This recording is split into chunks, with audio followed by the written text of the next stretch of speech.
आदित्य ठाकरे यांना अजूनही विकासाचा पूर्ण रूप कळलं नाही आहे. सध्या ते नवीन आहेत. सभागृहातही 4-5 वर्षाचा अनुभव आहे. खरं तर सभागृहामध्ये 25-25, 30-30 वर्ष आम्ही काम केलं आहे.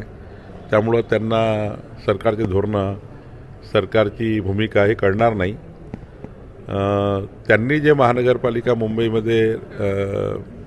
मुंबईला हाताळताना ज्या पद्धतीचे बिल्डर धार्जिणे धोरण, बिल्डर धार्जिणी महानगरपालिका, जनतेच्या विकासाकरता कुठलंही धोरण मुंबईमध्ये नाही असं महानगरपालिका त्यांनी चालवली.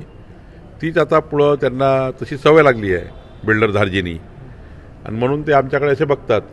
शेवटी मुंबईला आज जे बघितलं असाल तुम्ही, विकसित मुंबई करण्याचा संकल्प देवेंद्रजींनी केला आहे, आपल्या एकनाथजींनी केलेला आहे. आणि त्यामुळं आमचं धोरण हे सर्वसामान्य जनतेकरता आहे. गरीब माणसाला घरं मिळाले पाहिजे. त्या ठिकाणी आता आम्ही जो निर्णय घेतला गृहनिर्माण संस्थाबद्दल, स्वयं पुनर्विकासाच्या योजनांबद्दल निर्णय घेतला.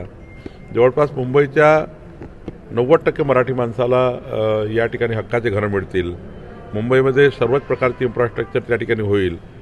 Railway, metro railway, coastal road, आपण बघितलं असाल की मुंबईला चारी बाजूने जोडण्याचा, मुंबई उपनगराला जोडण्याचा जो आमचा प्रयत्न आहे तो मोठा आहे. त्यामुळं आमचं धोरण हे समाजाच्या शेवटच्या व्यक्तीच्या कल्याणाकरता आहे. आणि उभाटाचं धोरण हे बिल्डर धार्जिणे आहे, हे आज महाराष्ट्राने मुंबईने बघितलं आहे. त्यामुळं जे ऑलरेडी बिल्डर धार्जिणे आहे त्यांनी आम्हाला या ठिकाणी अशी टीका करण्यात किंवा अशी टीका त्यांनी केल्यावर महाराष्ट्राचा किंवा मुंबईचा कोणी व्यक्ती त्यांचा ऐकेल, मला असं वाटत नाही. सर, एक पृथ्वीराज चव्हाण थोडे जरा आता त्यांच्या